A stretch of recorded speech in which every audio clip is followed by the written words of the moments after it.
He who dwells in the shelter of the Most High will abide in the shadow of the Almighty. Psalms 91.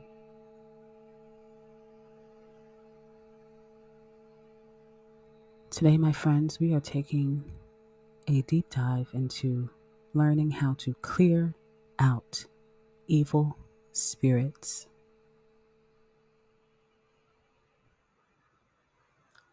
In particular, we're going to be focusing in this segment on how to clear out evil spirits from the home.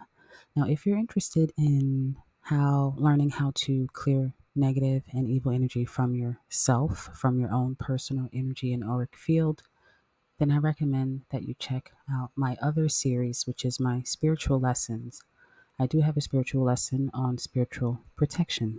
So let us begin with first looking at the signs of evil as it appears within the home, because evil does have its own spirit. So I want you to be able to identify when you have an evil spirit in your home. First, this can come with malfunctions. You may notice that things just start breaking and messing up all around the house. Now, this can include your equipment, like your coffee machine. This can also include the roof starting to get random leaks, issues with your plumbing, your electrical systems, your oven, and your gas ranges. You name it, if it's malfunctioning over and over and over, especially after you've just fixed it, this could represent that you have an evil presence in the home. Damages within the home is another category of the presence of evil spirits. When you find that something unexpectedly happens outside of just breaking or malfunctioning, this could be an indication. A good example of this would be a car crashes right into the side of your house, or suddenly a ball or a rock goes through your bedroom window. These are just loose examples, but outside circumstances that come in and directly cause damages into your home could be an indication of evil presences. Glass breaking. This is a big one and a huge indicator, believe it or not. If there is consistently glass breaking, someone dropping a glass, a plate breaking, and I'm not talking about with the Greek tradition, opa. I mean, literally, if there constantly is glass that is breaking or falling in the house, this can be a big sign of an evil presence.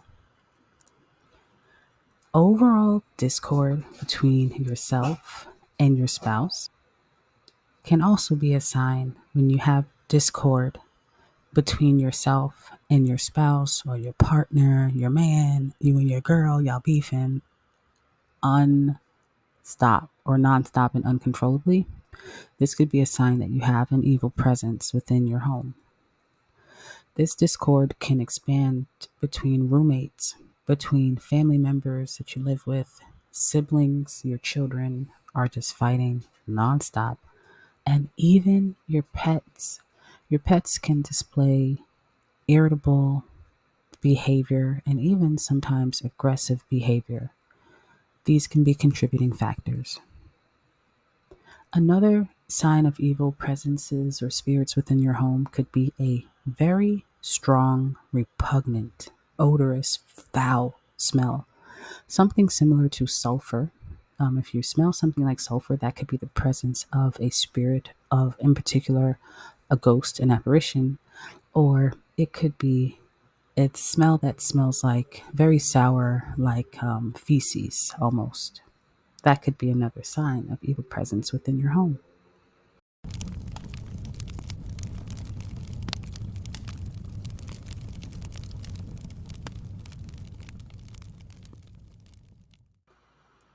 So by now, you may be wondering just who I am.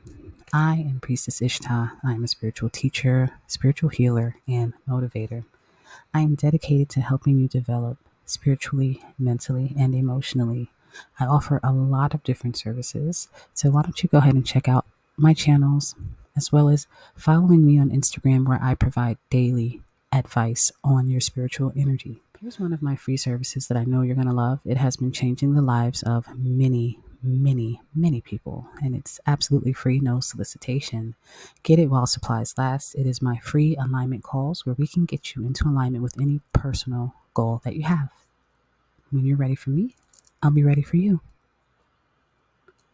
Now let's look at how does evil enter the home. And I want you to start with thinking and ponder for a minute. And tell me, if you were an evil spirit, what ways would you try to enter a home? Well, I'll give you some hints. If you want to pause here and write down a few ideas, perfect. But I want to show you some ways that evil has very good access into your home and how it likes to do it. First, through your shoes. In a lot of cultures, especially in Eastern cultures, you'll find that people must take off their shoes before they enter the house. This is symbolic for the energy, the spirits, or the negativity that is collected on our feet as we walk the earth with our feet. So a removal of the shoes is a sign of respect for the home, the same way a lot of individuals do this as a sign for respect if they're entering a holy place, a shrine, a church, a mosque, or a temple. Another way that evil enters the home is directly through the front door. Evil can access your home by you opening up that door and letting it right in. Now, as weird as this may sound, there are a lot of reports that state how people receive knocks or doorbell rings, and then when they go to their door, there's no one there. And then they open it up and there's no one there. So this could be an indication of an evil spirit that is lurking or lingering on your property, and you may have just let that evil entity in. Also, through guests and household members, people that come by your house that are not fully healed, and I don't mean in the physical way, but that are not fully in high vibrations. A lot of spiritual healers or practitioners, they tend to be very private and reclusive, and they tend to not let everybody in their home. And there are some people who are not spiritual healers that do the same thing. They don't let people into their personal home space. Similar to this, growing up, my mother would always tell me, don't let your friends sit on your bed. Let them sit on the chair, let them get them another chair, but don't let your friends sit on your bed, and don't bring your outside clothes onto your bed. So if you grew up with similar kind of customs, this is where this can be related to. Also, believe it or not, through your windows. Evil can enter your house through your windows, but in particular, at night, because of the lack of the presence of the sun. The sun is the number one, to me, or one of the number one ways we can combat evil, but we'll get to that.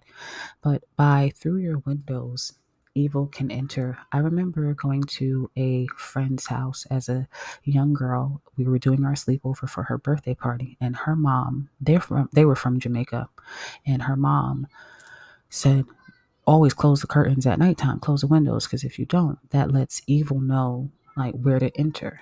So this is kind of something I picked up as a tradition, and it kind of felt right. And I noticed that when I have my windows open, or people who have their windows open, if they have trouble with sleeping, it could be because that you're exposing yourself to entities that are entering in the home.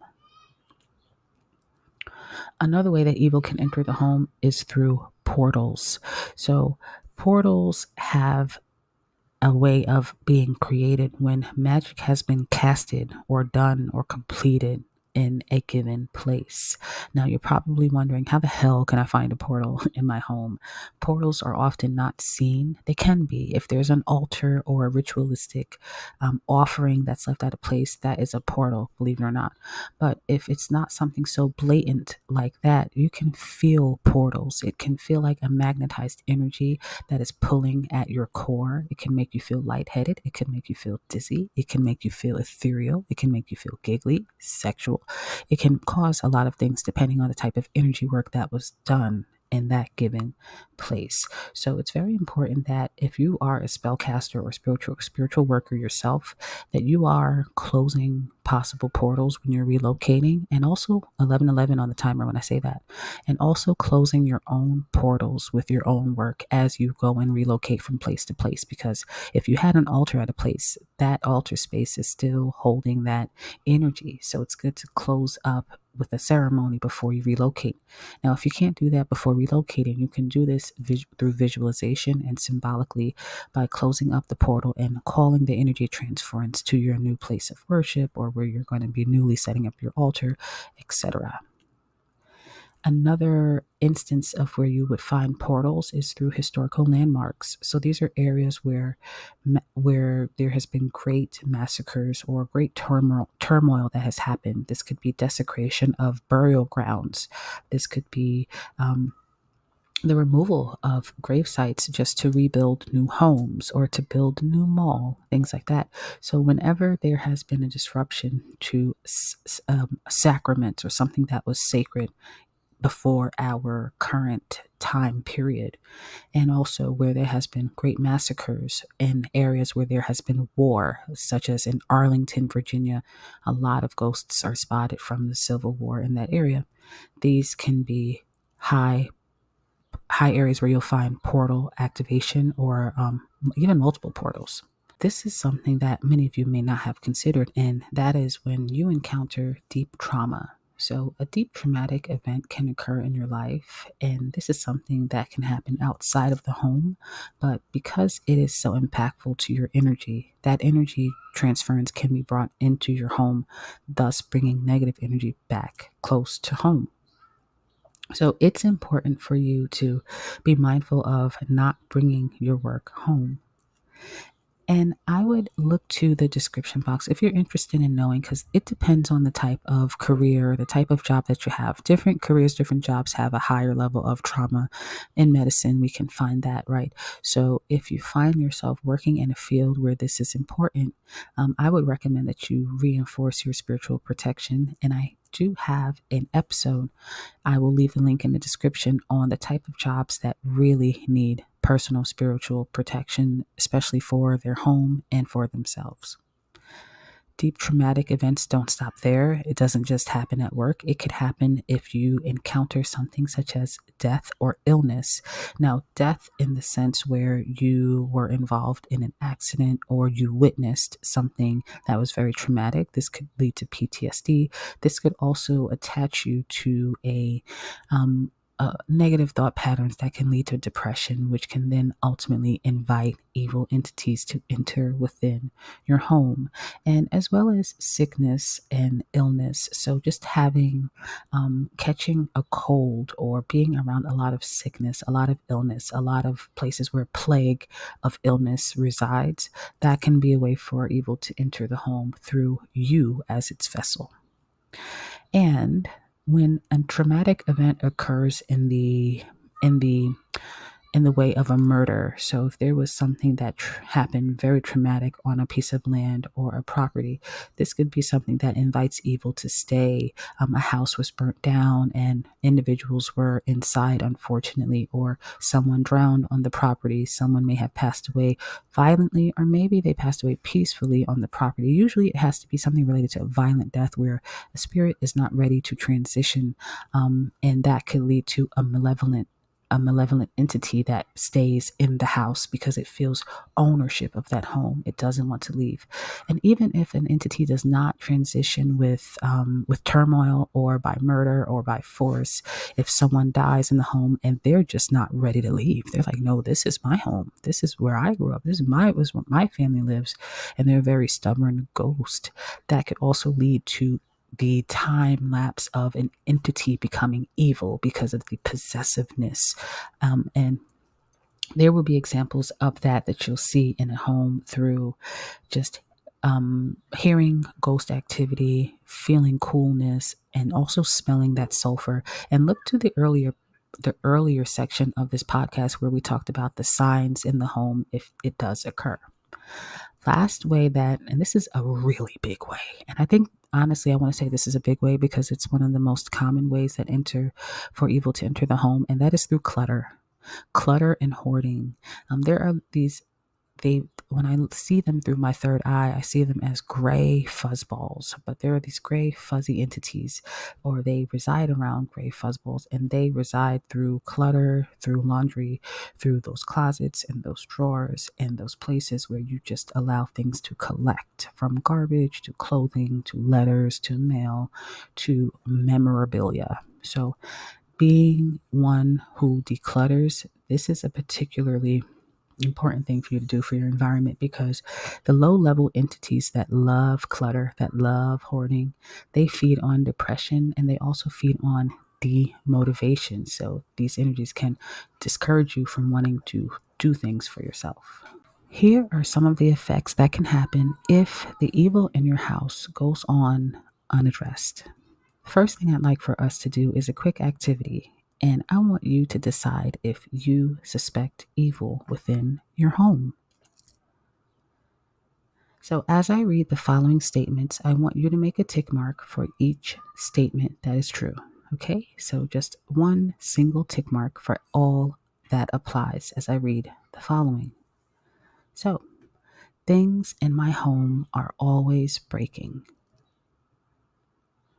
We keep having these weird freak accidents within my home. There is often someone fighting or arguing. I always smell a foul, funny smell coming from a particular area in my home. We've had more than 3 fires over the past year. We never take our shoes off when entering the home. We often leave our window coverings open at night. I've never done the history on my property or the surrounding area. There was a violent murder on my property before. My house is full of clutter and mess. I dump all of my stress from work at home.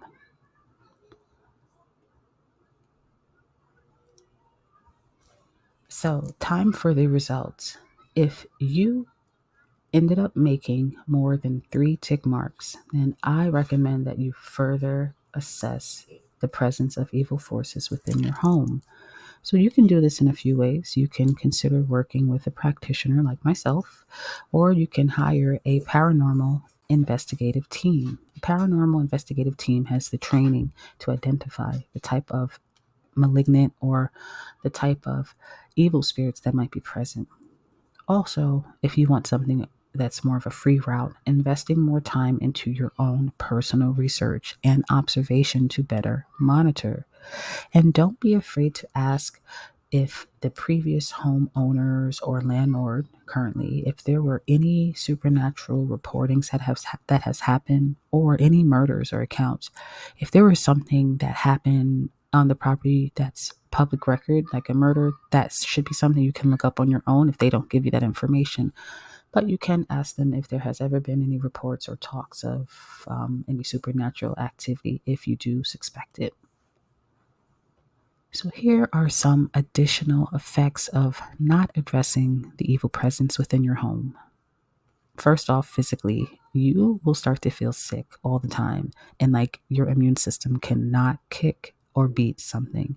You may also feel aches or pains, a lot of sleepiness. Sleepiness is a big one. It likes to keep you demotivated, evil entities in the home, lethargy, and overall disrupting your sleep by giving you nightmares and night sweats and the whole nine.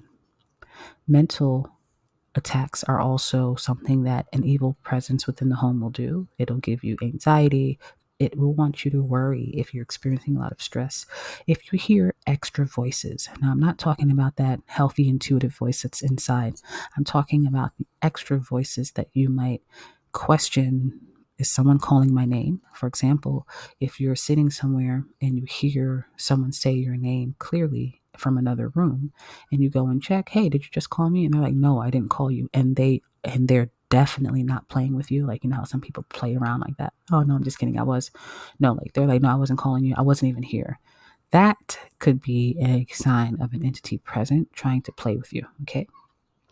Also, if you experience brain fog, cloudiness, not clear, forgetfulness, I thought I just put that there and now it's gone. So, things that prohibit your ability to think clearly. Emotional attacks are also an indicator of evil presence within the home if you leave it unaddressed. Eventually, you may start to feel depression or anger. You may feel unnecessary fears set in. You may also begin to feel melancholy or isolation. You may feel erratic, as if, just totally irritable, like, I can't get things done, or overall, not feeling like your usual good old self. Financial problems could be another factor, loss of sudden money, having to pay more for rent or certain bills. Like, what the heck? How did this increase? Having issues at work with your bosses, with your contractors, business deals falling through with new clients, having expense after expense after expense after expense just appear and pop up. This can all be signs of an evil presence within the home. Now, I want to just say here, I feel called to say this at this point. An evil presence can also be sent into the home place, okay? And this could be done through spiritual work done against you. So if someone is doing banishing work or just evil work against you, that is another way that evil energy can come into your home. So here are some ways that we can banish, because I don't want to overwhelm you with all of this information. Like, okay, this is the evil. Good luck out there, kiddo. I'm going to give you some ways to kick this evil in the ass, baby. So the first and one of the most simple ways that you can do this is through a spiritual floor wash. Let me say that again. A spiritual floor wash. Very simple. You can make your own in a many of different ways. This may sound a little gross for some people, but you can put together your own. Pine sol is a really good one. Just pine sol and lemon juice, and then adding your own body secretion. So spit, you can do just spit a little bit into the bucket, or some people add a little bit of urine into the bucket. You don't got to overdo it. You know what I'm saying? But that is what in magical practices, what we call adding your signature. Okay. And that signature is a way for you to influence the energy, to let it know that you have imprinted your energy in the space, to banish away all other energy. If that doesn't tickle your fancy, or fit what you like to do, you can choose to purchase Florida water, or something that I will tell you works like a charm if you want to banish very, very, very, very stubborn, strong, evil energy, and that is Creolina. Creolina is very strong. And when I say very strong, I mean strong smelling.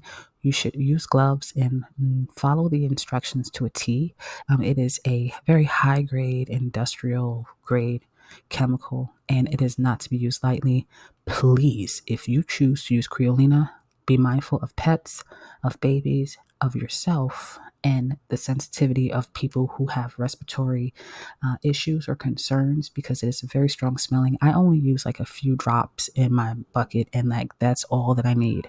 Okay, I wouldn't overuse Creolina. It's good for like maybe once every few months, to just banish away evil. But Florida water is something that you can incorporate more frequently. Another one that is more familiar, and that is saging. So using incense or Palo Santo, using cedar wood and sage. Dragon's blood is really good if you want to get some heavy work done, and as well as frankincense and myrrh is very good for inviting angelic spirits into a place to clear away the bad ones. This is something that is very free for you to do, and that is a sunlight bath. Give your house the beauty of a bath, of a sun bath. Sunbathing, like we do, is when we sit in the sun, but pull those curtains back, pull up those blinds, clean those windows, not too much so that the birds don't run into them, and allow the sunlight to shine through, all the way through. If you can, open up your closets, open up the drawers, open up every place where you can allow light through. Light is a natural protectant, and sunlight is the power of Ra. If you're looking at this through Kemetic energy, it's also the power of Apollo if you're looking at this through Greek energy. So using the sun is a very protective force for you. It's also the energy of Leo, who is Sekhmet. So, and Ra sent Sekhmet down as his most fierce warrior. So that sunlight is nothing to play with. It can also heal yourself. I encourage you strongly to deep clean and declutter. Deep cleaning and decluttering is so important. And what's wonderful is that you can actually start to donate a lot of the things that you've been holding on to someone else who might need it. So make this a family activity, make it a friend activity, or shit, just do it yourself. But start to clear out and clean out, because it doesn't matter how much you smudge, it doesn't matter how much you clean that floor, you're always going to feel the lingering of a presence because it can hide in that clutter. Prayer, using sound, which is your voice, using prayer, singing bowls. Another version of sound therapy for your home could be done through the Hertz frequency. So playing Hertz frequencies or solfeggio frequencies within the home, and good old fashioned pots and pans and rattles. So making a rattle, using your bracelet, shaking something that makes noise to scare or just move out that energy that is staying around your house that you don't want there. And lastly, as I've mentioned, working with a practitioner, having them assess the home, letting you know if there is evil even present. Maybe it's just in your head and you're the generator of this negative energy that we need to do a cleanse instead on you. So working with a practitioner can be exceptionally helpful. And if you're feeling called to work with someone that you trust, I hope that one day I can be that trusted practitioner for you. I do offer amazing services, but the one that I want to recommend for you right now is a consultation call that can help you by phone assess if there's evil present in your home. And if that is not what your focus is, we can get you into alignment with any other spiritual task, goal, or mission that you have. So when you're ready for me, I'm ready for you. Head over to my website at www.lovenaturalee.com/book me. All right, friends, you made it. First off, congratulations to you. You are learning how to clear out that negative, evil energy from your home. And what better way to close out this lesson today in this podcast episode than with your shadow work homework? So today's shadow work homework is going to be all about developing your spiritual banishing ritual. So the instructions are going to require that you create a method in which you will use 3 different systems or rituals or steps, whatever you want to call it. But using our previous section on how to cleanse and protect the home, I want you to create 3 banishing methods. These 3 banishing methods that you will select are going to be put into a schedule, and that schedule is going to be your spiritual banishing ritual. This may sound a little bit confusing, so allow this example on the next page to paint the picture more clearly. For example, your spiritual banishing ritual schedule will look like this. Every full moon, I intend to, number 1, conduct a floor wash using a personal blend. Number 2, smudge my home using dragon's blood. And number 3, state Psalms 144 and 27 aloud in my home. Another addition to your spiritual ritual, you can include something that you do every week. So every week, I intend to listen to or play healing singing bowls on Wednesday. I intend to allow natural sunlight into my home each morning. And I allow and intend to light 1 incense in the morning to protect my space.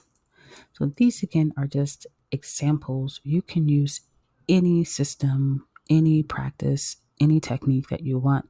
But I do recommend that you select at least 3 that you can do each week and 3 that you are able to do each month. So, my friends, that is the end of today's episode. Guess what? I'm going to have to catch you later, baby. And I do hope that you enjoyed all of the information that was shared here. And until next time, make sure that out there in the world, you are making your voice heard, because your thoughts matter. All right. I love you. Thank you so much for being here. Love Naturally is out.